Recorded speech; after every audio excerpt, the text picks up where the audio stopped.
የመንፈስ ቅዱስ እሳት ነው ማለት ስለመንፈስ ቅዱስ እሳት ነው ማለት ተከታታይ ስለ እሳት እያወራን ነው። እሳት ኢንካውንተር እሳት በአገልግሎትና ዛሬ የመንፈስ ቅዱስ እሳት ለአገልግሎትና ለህይወት የሚል ሀሳብ ነው ማለት ለአገልግሎትና ለህይወት ማቴዎስ ወንጌል ጻፍ ብዙአችን ማቴዎስ ወንጌል ምዕራፍ 3 ቁጥር ከ11 ጀምሮ ያለው የእግዚአብሔር ቃል በጌታ በኢየሱስ ስም አንቧል እንደዚህ ይላል።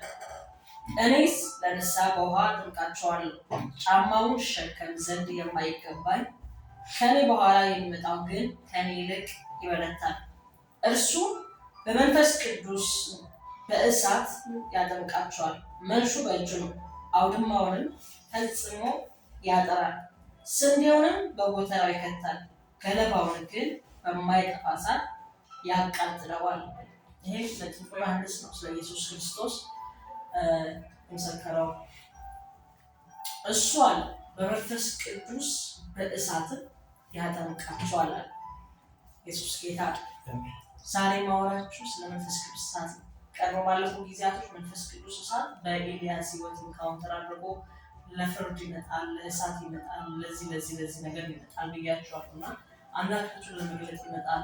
አሁን ሲባል አሁን ደግሞ መንፈስ ቅዱስ እሳት ለህይወትና ለአገልግሎት ሁላችንም በአዲስ ኪዳን የምንኖር ሰዎች እንድንኖረው እግዚአብሔር የሰጠን ሮል ሞዴል አድርጎ ምሳሌያችን ኢየሱስ አይደል?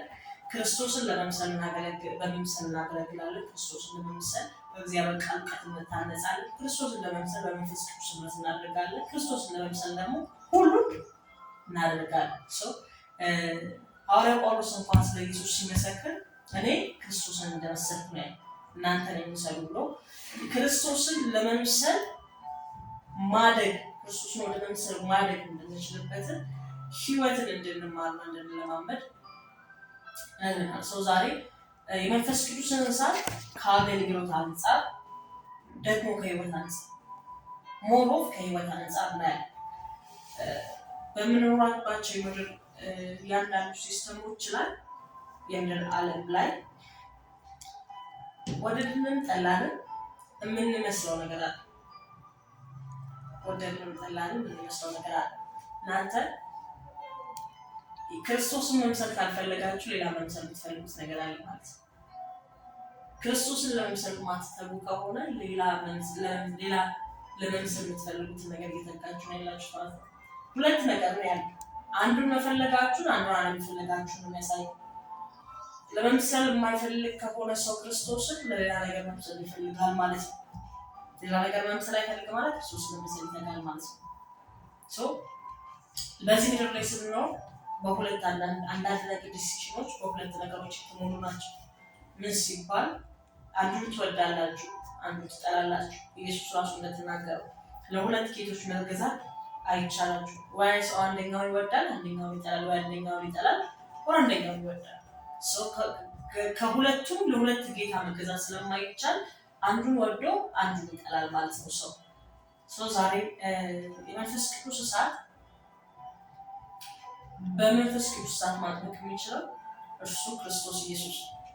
ለዛ ኢየሱስ ከመምጣቱ በፊት መንፈስ ቅዱስ በእሳት መልክ በኃይል የወረደባቸው ብዙ አታገኙ። ብሉይ ኪዳን ላይ ስለ እሳት ብዙ ታገኛላችሁ፣ ግን ባለፈው ባስተማርኳችሁ ለፍርድ እግዚአብሔር አምላክነቱን ለመግለጥ እንደዚህም ደግሞ ንጉስነቱን ለመግለጥ ብቻ ሳይሆን አብሯቸው እንዳለ ምልክት ሊሆን በእሳት መልክ ይመጣል። አሁን አዲስ ኪዳን ላይ መንፈስ ቅዱስ በእሳት የወረደበት ለዘላለም ከኛ ጋር እንዲኖር ኪዳን ያደረገበት ያ የእሳት መውረድ ግን ብዙ አናገኘውም መጽሐፍ ቅዱሳችን ላይ። ብሉይ ኪዳን ላይ በአዲስ ኪዳን ላይ ሞር የተጻፈው የምናገኘው ማለት ነው። ኢየሱስ ጌታ። ዛሬ የመንፈስ ቅዱስ እሳት ከህይወት አንጻር እጅግ በጣም ቫልዩዋል ስፔሻሊ እንደ ክርስቶስን መስሎ ለመኖር የክርስቶስ ኢየሱስን መልክ ለመግለጥ የመንፈስ ቅዱስ እሳት ያስፈልገናል። ኢየሱስ 40 ቀንና 40 ሌሊት ከጾመ በኋላ ከተጠመቀ በኋላ መንፈስ ወደ ምድረ በዳ መራው። ከዛ በዚያ ደግሞ 40 ቀን 40 ሌሊት ጾመ፣ ጸለየ። ከዛስ በኋላ ሲባል ግን ከዛ በኋላ በህይወቱ መገለጥ የጀመረው እያንዳንዱ ነገር የእግዚአብሔር ልጅነቱን የሚገልጽ ነበር። ምን ሲባል ወደ ፈተናው ሲቀርብ አንተ እግዚአብሔር ልጅ ከሆንክ ጥያቄዎቹ ሁሉ የሚያደርገው ኢቭን ሁላ አጋንንት ሊያስወጣ ሲሄድ ለማስወጣት ፕሮፖዝ ሊያደርጉ ሳይሆን ወደ አንዲት ከተማ ሲገባ በሌጊዮን መንፈስ የታሰረ ሰው ወደ እሱ ሲመጣ የሕያው የእግዚአብሔር ልጅ ከአንተ ጋር ምን አለ? የሕያው የእግዚአብሔር ልጅ ብሎ ልጅነትን ነው ይፋ ያደርገውና ኢየሱስ ምድር ላይ ሲመጣ የተመላለሰበት እያንዳንዱ ህይወት የእግዚአብሔር ልጅ እንዴት መኖር እንደሚገባው የእግዚአብሔር ልጅ እንዴት ነው የሚንቀሳቀስ የሰማችሁ ማለት የማትኖሩትን ህይወት አይደለም ማወራችሁ፣ መኖር የምትችሉት ህይወት ነው። የመንፈስ ቅዱስ እሳት ህይወታችሁ ላይ ሲመጣ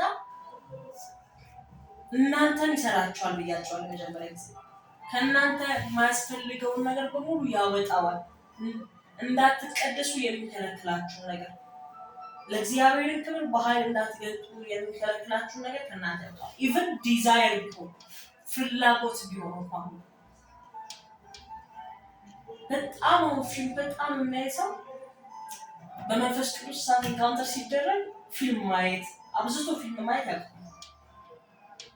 አብዝቶ ፊልም የሚያይበትን ታይም አብዝቶ እግዚአብሔር ቃል ጋር ህብረት እንዲያደርግ ያደርገው። አብዝቶ ፊልም የሚያይበትን ሰዓት አብዝቶ ወይ ደግሞ ሶሻል ሚዲያ ላይ የሚያተኩርን ሰው አብዝቶ ጸሎት ጋር አብዝቶ ቃል ጋር ጊዜውን በዛ ልክ ማጥፋት ይጀምራል። በጣም መዝናናት የሚወድ ሰው በመንፈስ ቅዱስ እሳት ህይወቱ ላይ ሲመጣ ብቻውን ከጌታ ጋር ማሳለፍ፣ ብቻውን ጌታ ጋር መቆየት፣ ብቻውን ከሱ ጋር ትንሽ ማድረግ ይፈልጋል። ለምን ሲባል የሚመጣው የመንፈስ ቅዱስ እሳት ውስጡ ላይ ያለውን ረሃብ፣ ፍላጎት፣ ዲዛይር ሁሉ ይቆጣጠራል። የመንፈስ ቅዱስ እሳት እናንተ ህይወት ላይ ሲመጣ ያንን ነው የሚያደርገው። ህይወታችሁ ላይ ሲመጣ ለእግዚአብሔር ኪንግደም የማይገባውን ነገር ከእናንተ እንዲነሳ ያደርጋችሁ። እስቲ የመንፈስ ቅዱስ እሳት ይቀድሳል። የመንፈስ ቅዱስ እሳት ይቀድሳል። ሊትራሊ የሚቀይራችሁ የመንፈስ ቅዱስ እሳት ኮምፕሊትሊ ይቀይራችኋል። በቃ በቅጽበት ፈጽሞ የሚቀይራችሁ ለሌላ ነገር መሆን እንዳትችላሉ። ለሌላ ነገር አበላሽኝ ለክብር ብላችሁ ጸልያችሁ ታውቃላችሁ? ምንድነው ለአበላሽኝ ለክብር ለዓለም እንዳይሆን ጊዜ እንዳይሆን እጅ እንዳይሆን በቃ አሁን ይሄ ጠረጴዛ የተሰራው ለጠረጴዛ መስራት ለመደገፊያ ቃል ለማስቀመጥ አንዳንድ ፊለስ መውጣት ያለባቸው ነገሮች ለማስቀመጥ፣ ወንበር ደግሞ ለመቀመጥ። ወንበሩን አንስታችሁ ጠረጴዛ ማድረግ አትችሉ። ለምን ሲባል የተሰራበት ስሪቱ ስለሆነ። የመንፈስ ቅዱስ እሳት ህይወታችሁ ላይ ሲመጣ የተሰራችሁበት ስሪት ነው በእናንተ እንዲገለጥ የሚያደርገው። በእናንተ ላይ እንዲገለጥ የሚያደርገው ኢየሱስ እያንዳንዱ የህይወት መንገዱ የተጠራበትን ጥሪ ዓላማ ሲኖር ሲመላለስ ያነስ ሲያደርግ ነው። ለዛም ደግሞ ከአብ ፈቃድ ውጭ ነገር ስለማያደርግ መጽሐፍ ቅዱስ ሌሊቱን ሙሉ ጸልያላችሁ፣ ህብረት ያደርጋላችሁ። ለምን ሲባል ህብረት እያደረገ ነው የተጠራበት ለዛ ሰው። ኢየሱስ ክርስቶስ ጌታ ነው። እርግጠኛ ነኝ ከዚህ ትምህርት በኋላ ዛሬም ቢሆን ኔክስትም ቢሆን መንፈስ ቅዱስ በኃይል በእሳት እንደሚያጠምቃችሁ በህይወታችሁ ላይ የእግዚአብሔርን ክብር መግለጥ የምትችሉት የመንፈስ ቅዱስ እሳት እናንተ ጋር ሲመጣ፣ የመንፈስ ቅዱስ እሳት እናንተ ጋር ሲመጣ ከስቴጅ አለፈ። አንዳንድ ሰው አገልግሎት በጣም የሚደንቀው ኖርማሊ መድረክ ላይ ቆሞ እያገለገለ መናፍስቶች በኃይል ይጮኻሉ። ያ ሰው ከመድረኩ ወርዶ ኖርማል ላይፍ ነው ወክ እያደረገ አጋንንት በዙሪያው ካለ ይጮሃል። በጌታ ከሆኑ ሰዎች መንፈስ ከሌለባቸው ደግሞ በመንፈስ ኃይል ይቀጣጠላሉ። መንፈስ ቅዱስ ኃይል ይወርድባቸዋል። እነዚህ ሰዎች የመንፈስ ቅዱስ እሳት ህይወታቸውን አገልግሎታቸው ብቻ ሳይሆን ህይወታቸውን ጭምር ያገኘ ሰው እሳት ደግሞ ህይወታችሁን ሲያገኝ ነው አገልግሎታችሁ ብለስድ በረከት ያለው። እሳት ህይወታችሁን ካላገኘ አገልግሎታችሁን ሊባርክ አይችልም። ህይወታችሁ ካገኘ ደግሞ አገልግሎታችሁን እንዲባርክ እናንተ ለእግዚአብሔር የምትቀደሱ ናችሁ። እግዚአብሔር ታማኝ አምላክ ስትገኙለት ይገኝላችኋል። ፊቱ ስትገኙ እሱ እናንተ ፊት ይገኛል። ለዚህ ነው ሰሞኑን እንደዚህ እያሰብኩ ነበር። እግዚአብሔር ታማኝ አምላክ ስለሆነ ታማኝ ልጆችን ይፈልጋል። ታማኝ የሚታመኑለት ልጆች ይፈልጋል። ታማኝ ማለት እግዚአብሔር የተናገራችሁን ለማድረግ እዚህ ቦታ ደርሳላችሁ ስላችሁ ያድርግላችኋል ስላችሁ እንዴት ሆናላችሁ ስላችሁ ስላወራው ቃል ታማኝ ስለሆነ እዛ ቦታ ያደርሳችሁ። ግን ደግሞ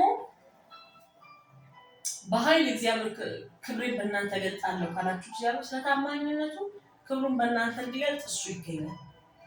እናንተ ደግሞ ለእሱ ታማኝ ሆናችሁ ክብሩ እንዲገለጥ ከእሱ ጋር ፍሬሽ ማለት መቻል አለባችሁ። ለሰጣችሁ አደራ ታማኝ መሆን አለባችሁ። ለሰጣችሁ ቪዥን፣ ለሰጣችሁ ተልእኮ፣ ለሰጣችሁ ነገር ታማኝ መሆን መቻል አለባችሁ። በማይመች ሲቹዌሽን ውስጥ ያልፋል። እኔ ብዬ አውቃለሁ። ኧረ ጌታ ሆይ ይህንን መከራ ከእኔ ያንሳ ብዬ አውቃለሁ። ማለት ይገባኛል እስክትሉ ድረስ የምታልፉበት ነገር ሊኖር ይችላል። ግን ደግሞ እግዚአብሔር ያስቀመጠላችሁ ነገር ትልቅ ሲሆን እግዚአብሔር ትልቅ ነገር ስጠይቁት መከራውን ያንሳል ማለት ለምን ሲባል እዛ ቦታ ላይ እንድትበቁ አሁን ይሰራችኋል።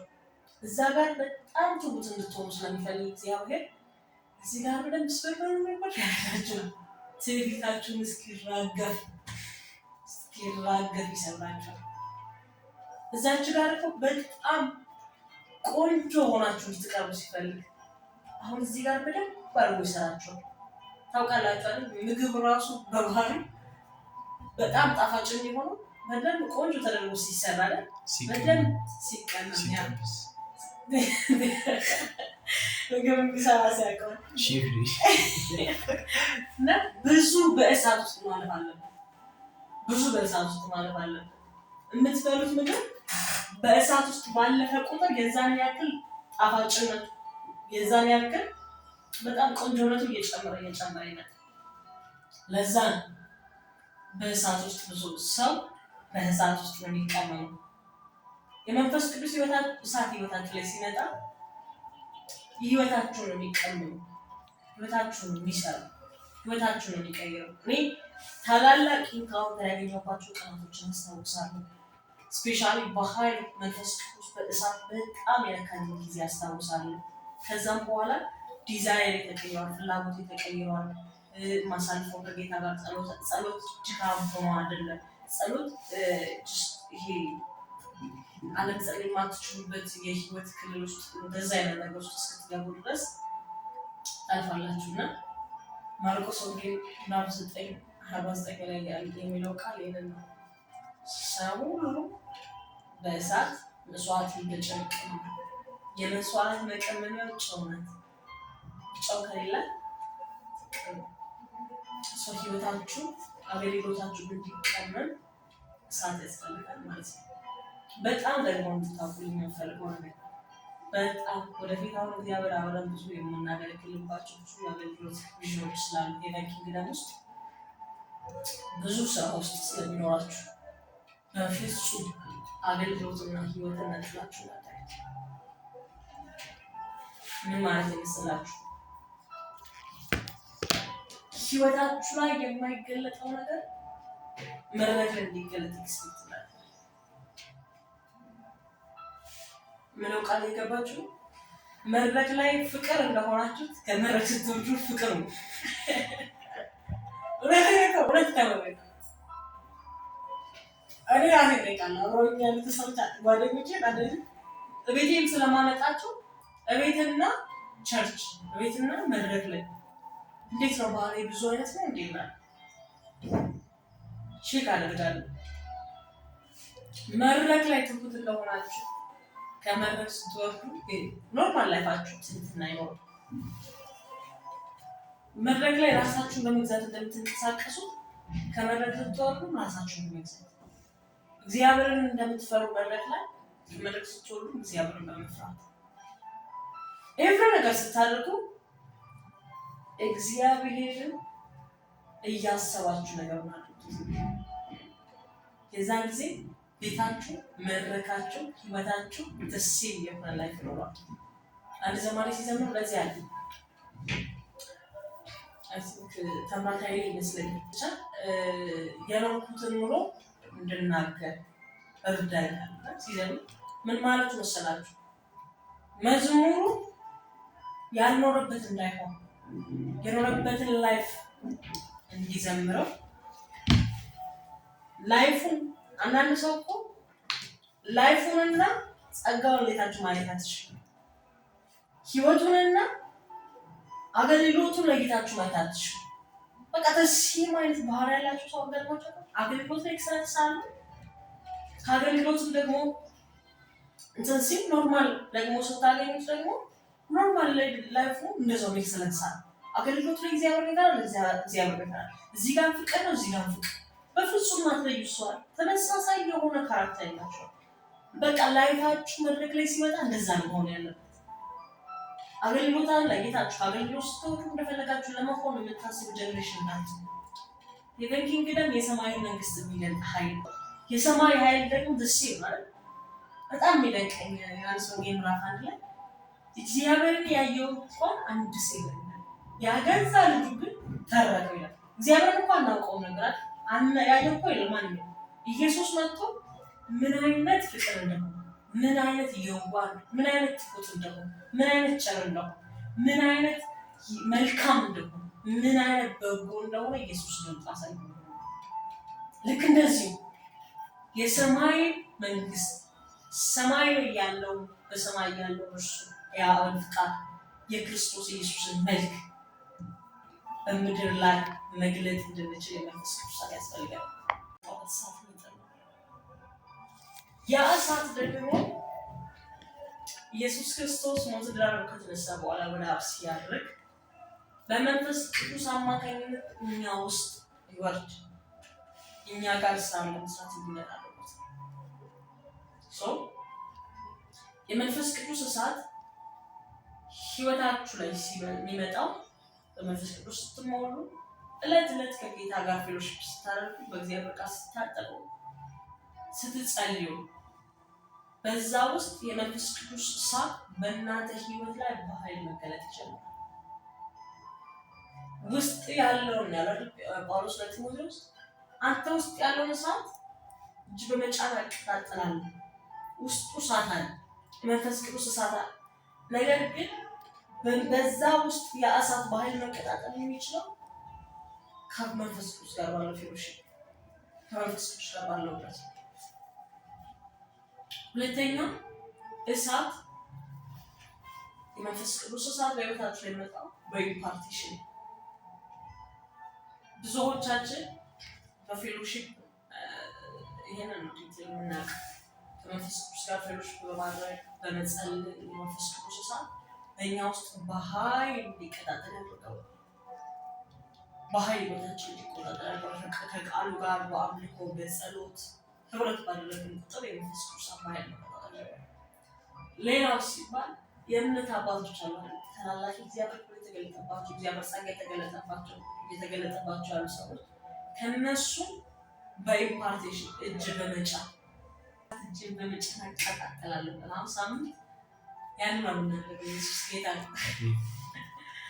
አንተ ውስጥ ያለው እሳት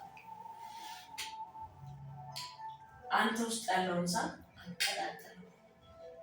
እናንተ ውስጥ ያለው እሳት በኃይል እንዲቀጣጠል እናንተ ውስጥ እግዚአብሔር ያስቀመጠው ፕሮግራም በኃይል እንዲቀጣጠል በዛ እሳት የሚያገለግል ሰው ያስፈልጋል።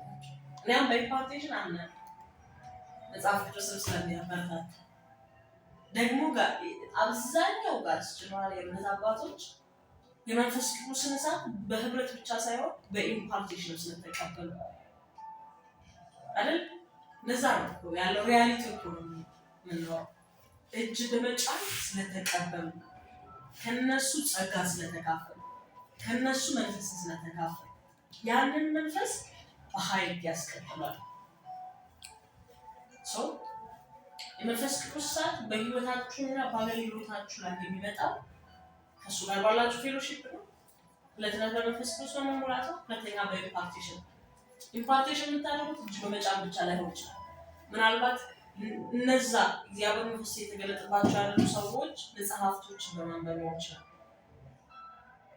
እግዚአብሔር በእነሱ ላይ ያስቀመጠውን ነገር በእናንተ ውስጥ እንዲገኝ በእግዚአብሔር ፊት በመቆየት ሊሆን ይችላል። ሞር ኦፍ ግን እጅ በመጫን ያለው ኢምፓርቴሽን ግን ከእኛ ያደርጋቸው አባታት